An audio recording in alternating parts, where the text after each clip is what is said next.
I never thought I'd be the kind of person to write into one of these channels again, but something happened recently that forced me to dig up a part of my past I've spent years trying to forget. You might remember my first story, the one about what happened at my friend Charles' beach house in Long Beach Island. Back then I was 16, drunk on freedom and stupid enough to think nothing truly bad could happen to us.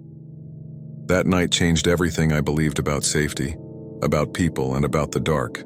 When the story first went online, I didn't expect it to blow up the way it did. For a while it almost felt therapeutic. Strangers commenting, saying how terrifying it was, some even analyzing every detail, trying to solve it like a mystery. But deep down I knew it wasn't fiction. I lived through every second of it.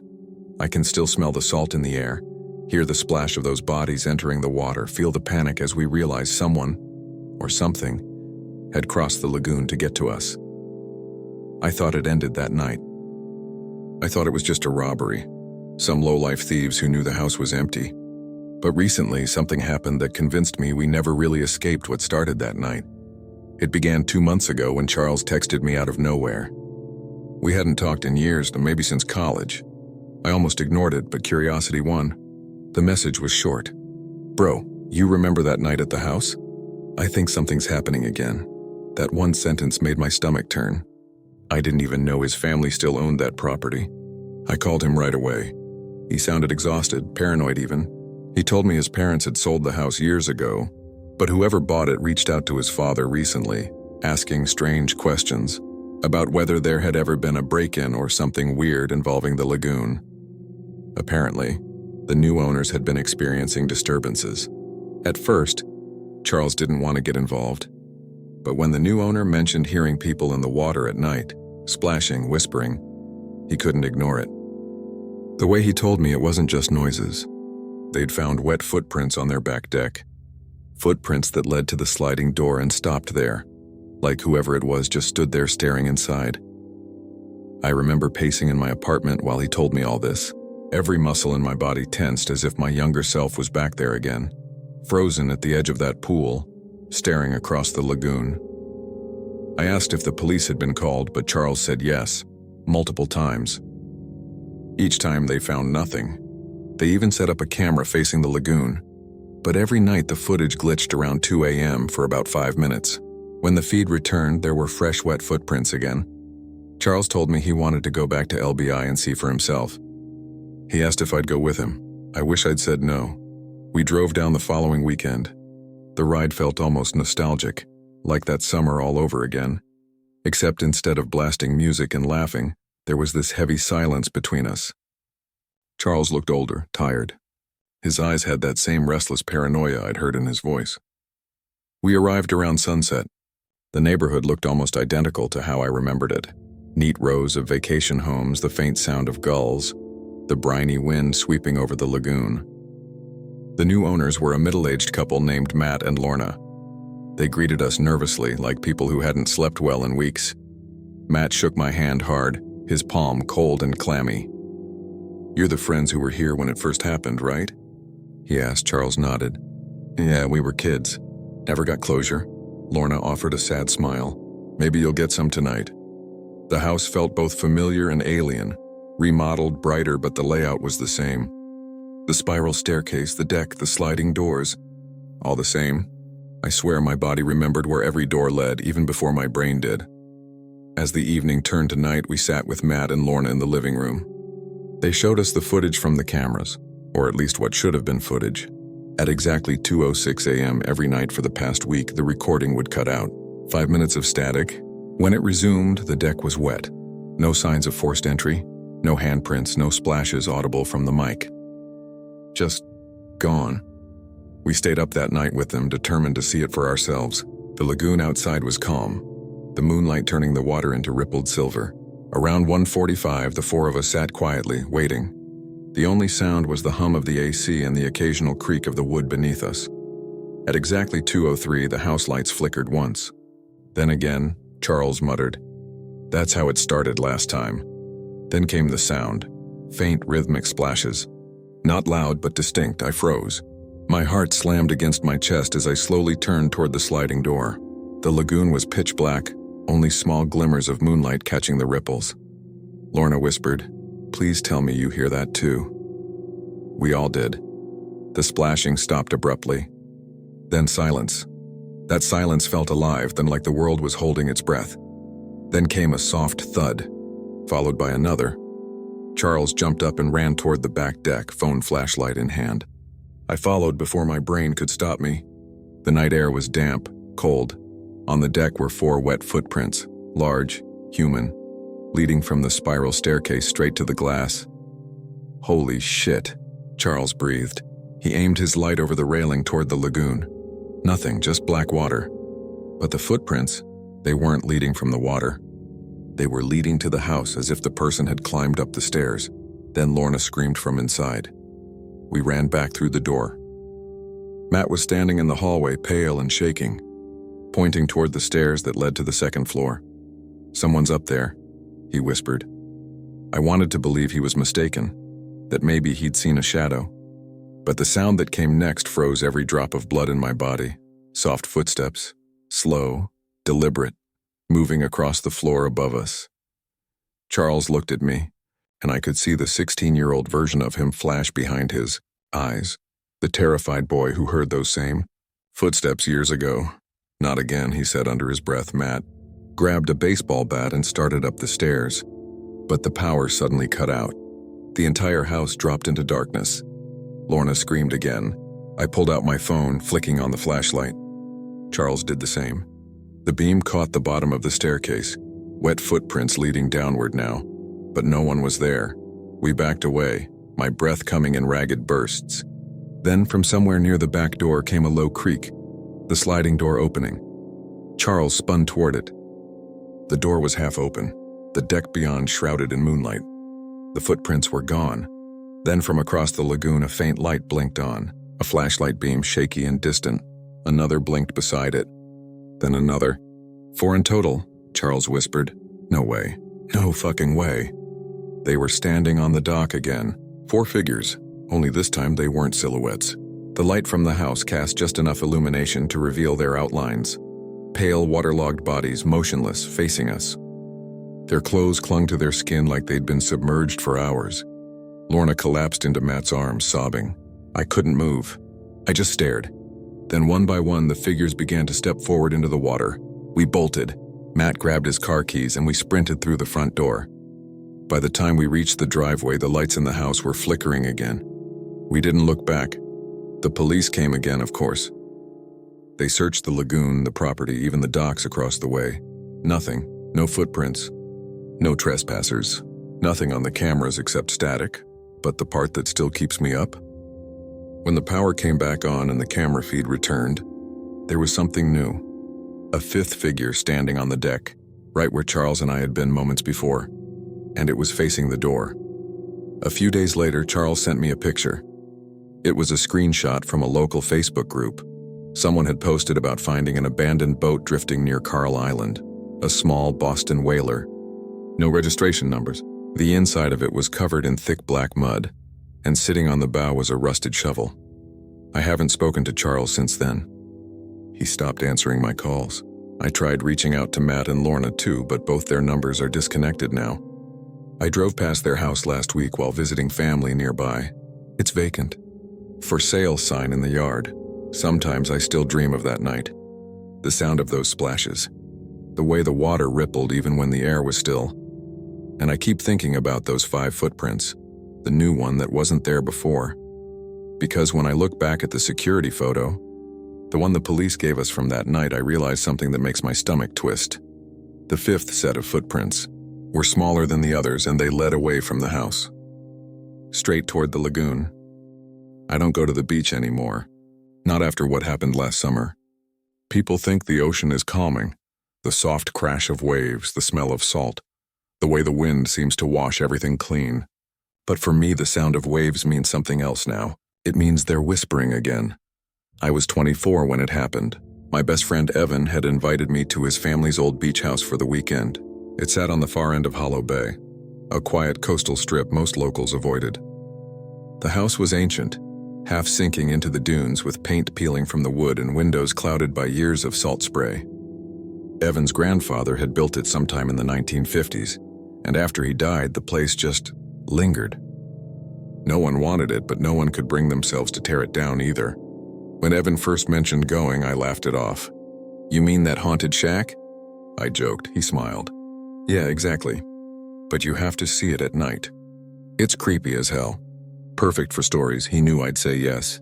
I'd always been into weird places, urban legends and abandoned spots. We'd explored old hospitals and ghost towns before, but Hollow Bay was different. It wasn't abandoned, it was avoided. The kind of place people drove past faster than usual. Windows rolled up, radio turned off. The road to Hollow Bay curved like a spine. Trees leaned in close, heavy with moss, their roots knotted across the cracked asphalt. By the time we arrived, the sky was bruised purple, the sun sinking behind a line of jagged rocks in the distance. The beach stretched for miles, silver and still, except for the dark shapes of driftwood scattered like bones. The house stood higher up on a dune, slanted slightly to one side. It had 2 floors, both dimly lit by the flicker of our flashlights. Inside, the air was damp and thick with the smell of salt and something else, something sour like old seaweed or stagnant water. "Power's been out for years," Evan said, pushing open the warped door. "But hey, that's part of the charm." I laughed, but the sound didn't carry far. The place swallowed it. We set up in the living room, laying out our sleeping bags near the fireplace. Outside, the ocean murmured, steady, rhythmic.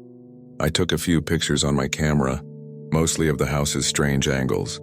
The way the wallpaper peeled like wet skin, the warped boards on the floor, the long hallway that led to the back porch. The first weird thing happened just after midnight. Evan had gone out to pee near the dunes, and I was alone, scrolling through the photos I'd taken. That's when I heard it, a soft shh. It wasn't the waves. It was closer, coming from somewhere inside the house. I froze. The sound came again, this time followed by something faint but distinct, a whisper. Too quiet to make out the words, but unmistakably human. I turned off my flashlight. My heart hammered. The whisper seemed to echo along the walls, slithering between the cracks. Then Evan walked back in, kicking sand off his shoes. "What?" he said when he saw my face. "Did you hear that?" I asked. "Hear what?" I shook my head. "Nothing. Must have been the wind." He shrugged and dropped into his sleeping bag, but I didn't sleep.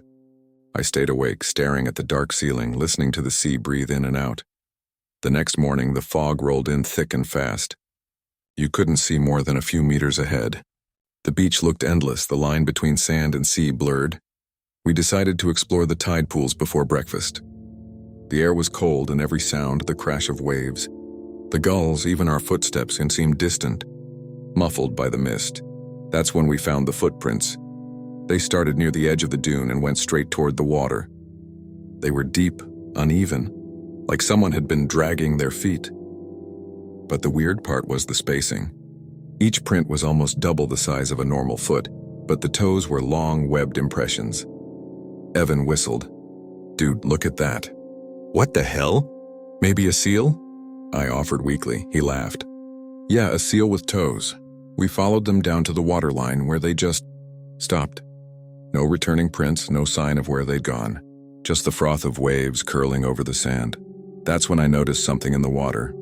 A shape, pale and still, floating just beneath the surface. "Evan, do you see that?" I asked, pointing. He squinted. "Looks like a piece of driftwood, but it wasn't. The longer I looked, the clearer it became. It was a hand, and then it sank." We didn't say anything for a long time.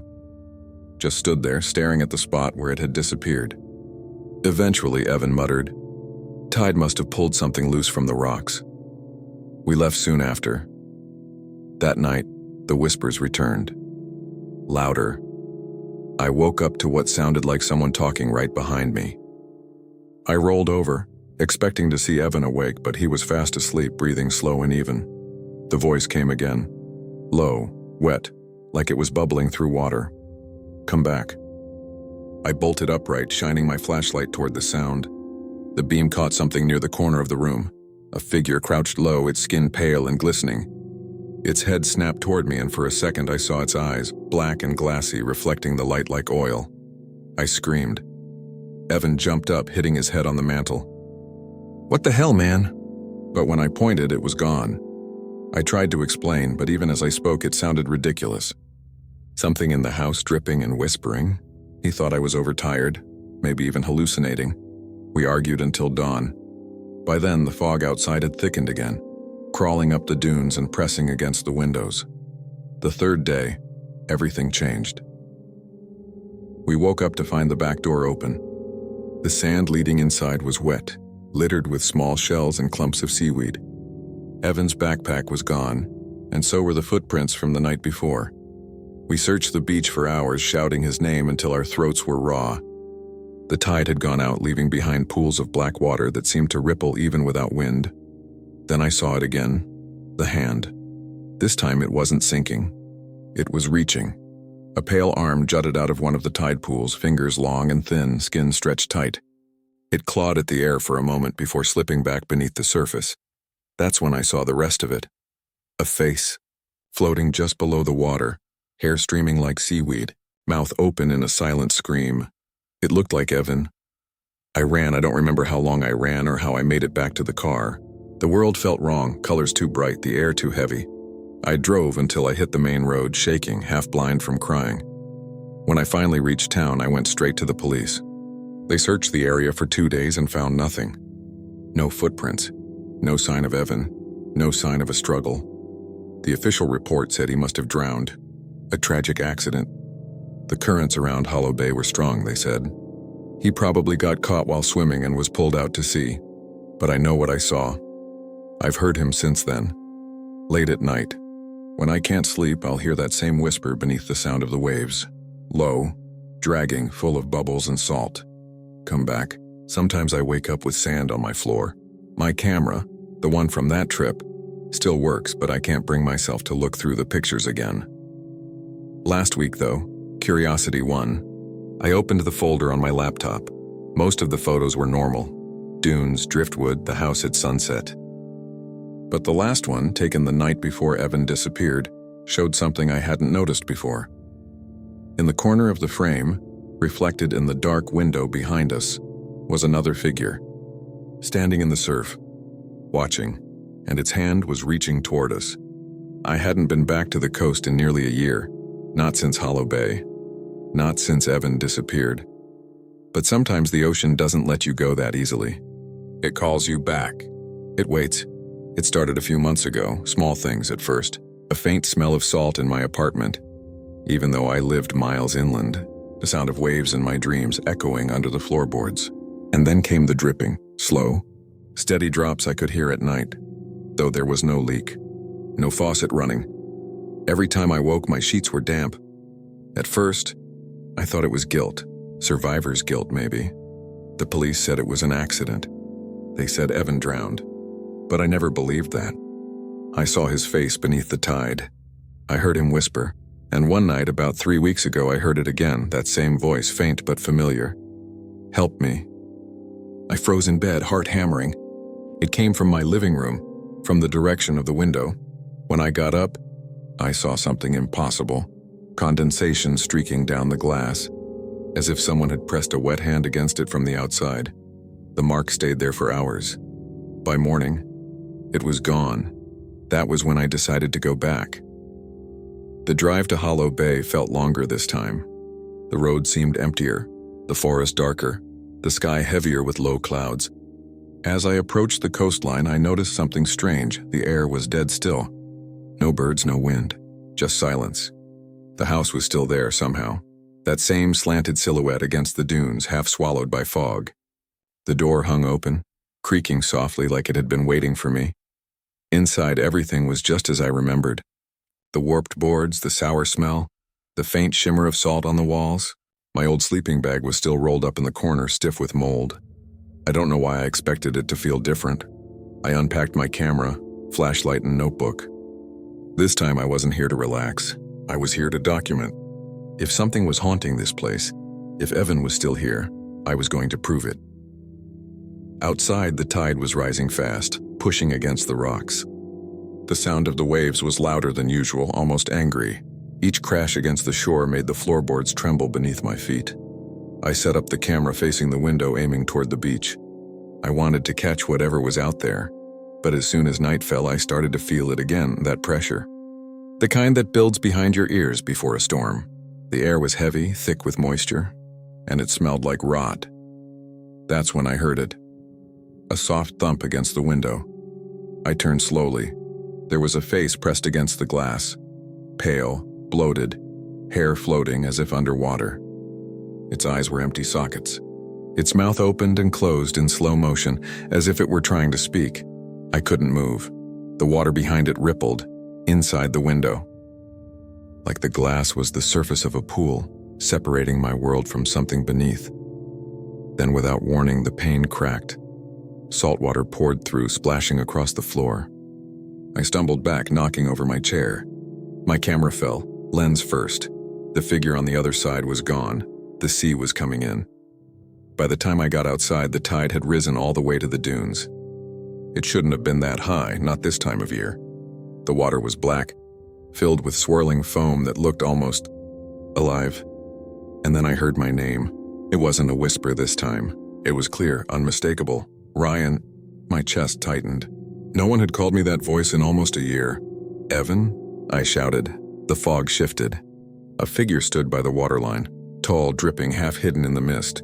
I ran down the dune before I could think. My feet sank into the wet sand, the cold biting through my shoes. Evan! I called again. He turned, his skin was gray. His hair hung in tangled strands over his face. And his mouth, oh God, his mouth, was filled with sand and shells, as if the sea itself had tried to claim him. Why? Didn't you help me? He said. His voice was distorted like it was bubbling through water. I backed away, shaking my head. You're not real. He took a step forward, and with it came a rush of freezing air. The fog behind him seemed to twist into shapes. Dozens of faces emerging from the mist, all mouthing the same word. Help.